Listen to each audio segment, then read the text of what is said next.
శ్రీమాత్రే నమ. జయ గురు దత్తాత్రేయ నమ.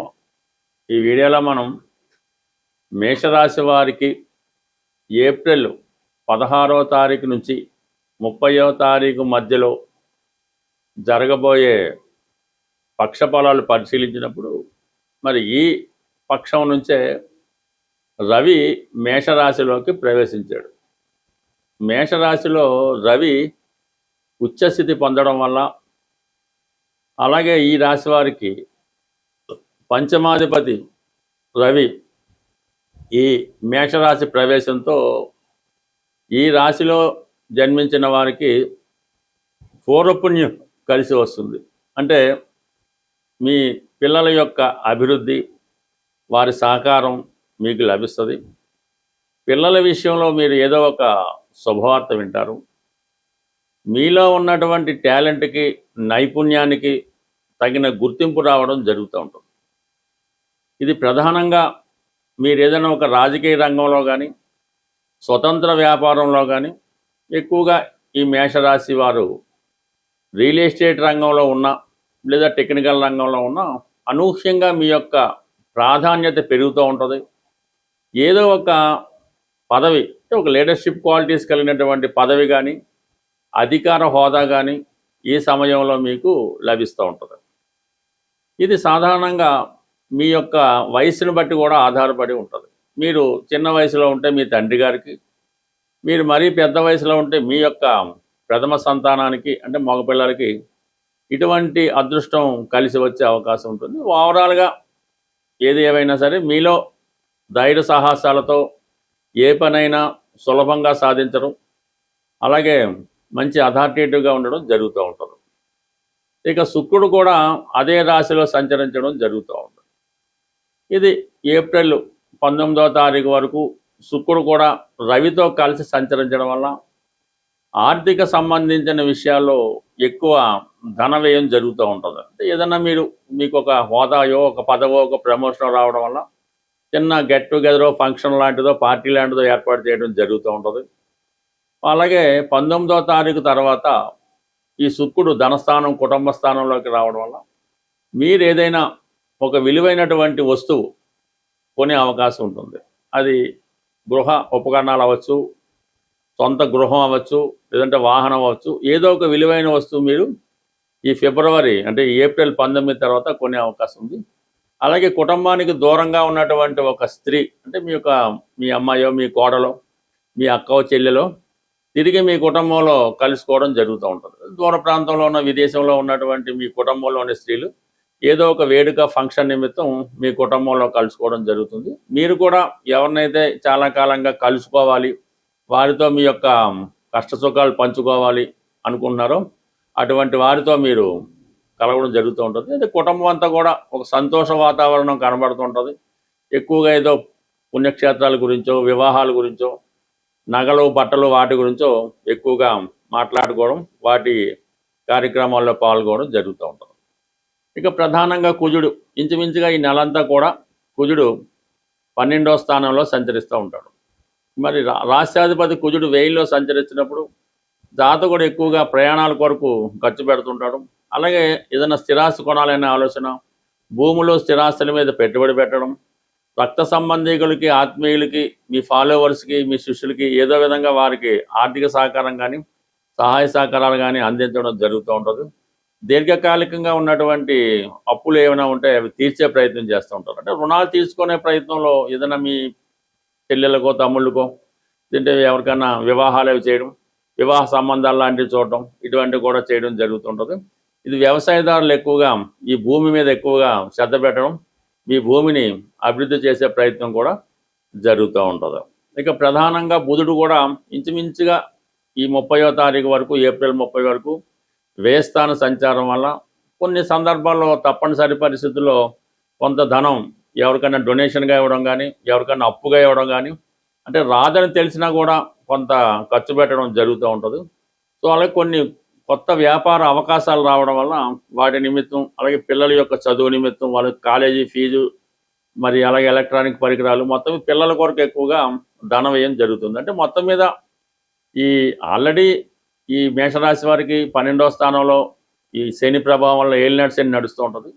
కుజుడు కూడా రావడం వల్ల కుజుడు కారకత్వాలు అనేటువంటి భూమి స్థిరాస్తి వాటి మీద ఇన్వెస్ట్ చేయడం అది జరుగుతుంటుంది. బట్ ఏదైనా ఈ సమయంలో ఒకసారి ఇన్వెస్ట్ చేస్తే తిరిగి రావడానికి చాలా కాలం పడుతుంది కాబట్టి పెట్టుబడి పెట్టే విషయంలో చాలా జాగ్రత్తగా ఆలోచించి నిర్ణయం తీసుకోవడం మంచిది. బట్ ఏదైనా గ్రహాలన్నీ కూడా రాహుకేతుల మధ్య ఉండిపోయాయి. ఇప్పుడు ఈ పక్ష ప్రారంభంలో గ్రహాలు రాహుకేతుల మధ్య ఉండిపోవడం వల్ల చాలా ప్రయత్నాలు శ్రమాంతర విజయంతో నడుస్తుంటాయి. అంత సులభంగా అయితే జరిగే అవకాశం ఉండదు. కొద్ది కష్టపడితే ఖచ్చితంగా అనుకున్న పని జరుగుతుంది. యాస్టీజ్గా పంచమంలో కేతు స్పెక్యులేషన్ షేర్ మార్కెట్ జోలికి వెళ్లకుండా ఉంటే మంచిది. సాధారణంగా అన్ని అర్హతలు ఉండి కూడా మరి మీ కుటుంబంలో మీ ఇంట్లో మీ యొక్క పిల్లలకి వివాహం జరగడం లేదు, మంచి విద్య పూర్తయినా కూడా సరైనటువంటి ఉద్యోగం రావడం లేదు అని జరుగుతున్నప్పుడు మీరు నివసిస్తున్నటువంటి గృహం యొక్క వాస్తు కూడా మీ పిల్లల మీద వారి యొక్క ఉద్యోగం మీద ప్రభావం చూపే అవకాశం ఉంటుంది. ప్రధానంగా మీ యొక్క గృహంలో తూర్పు భాగం సరైనటువంటి వాస్తు లేనప్పుడు, తూర్పు భాగంలో అంటే తూర్పు సరిహద్దు చేసి ఇల్లు కట్టి ఉన్న తూర్పు ఈ సింహద్వారం సరిగ్గా లేకపోయినా కంప్లీట్గా ఆ కుటుంబంలో యజమానికి మగపిల్లలకి తొందరగా ఏ ఉద్యోగం రాకపోవడం జరుగుతూ ఉంటుంది. అలాగే బయట కూడా పెద్దగా నేమ్ ఉండదు, ఆ వారాండి అని తేలిగ్గా భావంతో ఉంటారు. తూర్పు ఈశాన్యం వైపు ఏదైనా దోషం ఉన్నప్పుడు ఆ కుటుంబంలో ప్రథమ సంతానానికి ఇబ్బంది కలుగుతూ ఉంటుంది. అందరూ బాగుంటారు, పెద్ద అబ్బాయి మాత్రం ఎందుకు పనికిరాని వ్యక్తిగా ఉండడం జరుగుతూ ఉంటుంది. ఒకవేళ అతను ప్రయోజకుడై ఉంటే కంప్లీట్గా ఆ గృహాన్ని విడిచిపెట్టి ఏ విదేశంలోనో దూర ప్రాంతంలో ఉంటూ ఆ ఇంటితో పెద్దగా సంబంధం లేని విధంగా ఉంటాడు. ప్రస్తుతం ఈ వాస్తు 1985-86 ప్రాంతంలో వాస్తులో కొద్దిగా మార్పులు రావడం జరిగింది.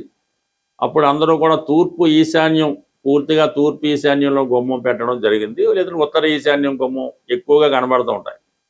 ఆ కుటుంబంలో పిల్లలందరూ కూడా ప్రస్తుతం విదేశంలో సెటిల్ అయి ఉండడం మీరు గమనించగలరు. సో ఈ విధంగా జరుగుతూ ఉంటుంది. అదే మీకు తూర్పు ఆగ్నేయ దోషం ఉన్నప్పుడు ఆడపిల్లల మీద ఎక్కువగా ప్రభావం చూపుతుంటుంది. ఆ కుటుంబంలో రెండో సంతానం మీద ప్రభావం చూపడం జరుగుతూ ఉంటుంది. అంటే చిన్నవాళ్ళు పెద్దవాళ్ళ మీద డామినేట్ చేయడం, అలాగే ఇంట్లో ఆడపిల్లలు పెళ్ళి అవ్వకపోవడం ఈ విధంగా జరిగే అవకాశం ఉంది. సాధారణంగా భార్యాభర్తల మధ్య గ్యాప్ కూడా రావడం జరుగుతూ ఉంటుంది. ఇక ఎక్కువగా రుణాలు, అప్పులు పెరిగిపోతూ ఉంటాయి. ఆదాయం వస్తూ ఉంటుంది, ఏమైందో కనబడదు, ఖర్చులు పెరిగిపోతూ ఉంటాయి, అప్పు తీర్చలేకపోతూ ఉంటారు, ఈ అప్పు పెరిగిపోతూ ఉంటుంది. దానికి వాయువ్యం, ఉత్తర వాయువ్యంలో మీకు దోషం ఉన్న, గుమ్మాలు ఉన్న, కాలువలు ఉన్న, గోతులు ఉన్న రకరకాలుగా ఉండొచ్చు. గృహంలో కూడా కొంత డంపింగ్ జరగచ్చు. అటువంటి విషయాల్లో మీరు ఈ అప్పు తీర్చలేకపోతుంటారు. అప్పు దొరుకుతూ ఉంటుంది కానీ తీర్చలేకపోతూ ఉంటారు. ₹1,00,000 చేతిలో ఉన్న 10,000 రూపాయలు అప్పు తీర్చలేకపోతుంటారు. ఇది అప్పుడు వాయువు దోషాన్ని సరి చేసుకోవాల్సి ఉంటుంది. ఈ వాయువు దోషం వల్ల ఇంకొక పెద్ద ప్రమాదం ఉంది, లవ్ అఫేర్స్. ఇంట్లో వాళ్ళు అక్రమ సంబంధాలు పెట్టుకోవడం, ప్రేమ వివాహాలు. అంటే ప్రేమ వివాహాల వల్ల రకరకాలుగా ఉంటుంటాయి అన్నమాట. ఇటువంటివన్నీ జరగకుండా ఉండాలంటే వాయువు దోషం కంప్లీట్గా జాగ్రత్త పెట్టుకోవాల్సింది. వీటన్నిటికన్నా ప్రమాదకరమైన దోషం ఏంటంటే నైరుతి దోషం. నైరుతిలో దోషం ఉన్నప్పుడు ఆ యజమాని ఎవరి మాట విన్నట్టు ఉండడం, అసలు వాస్తు మీద కానీ జాతకాల మీద కానీ నమ్మకమే ఉండదు. పొరపాటున నైరుతిలో వీధిపోటు లాంటిది ఏమైనా ఉంటే ఆ వంశం అతనితో అక్కడితో ఆగిపోవడం కూడా జరుగుతూ ఉంటుంది.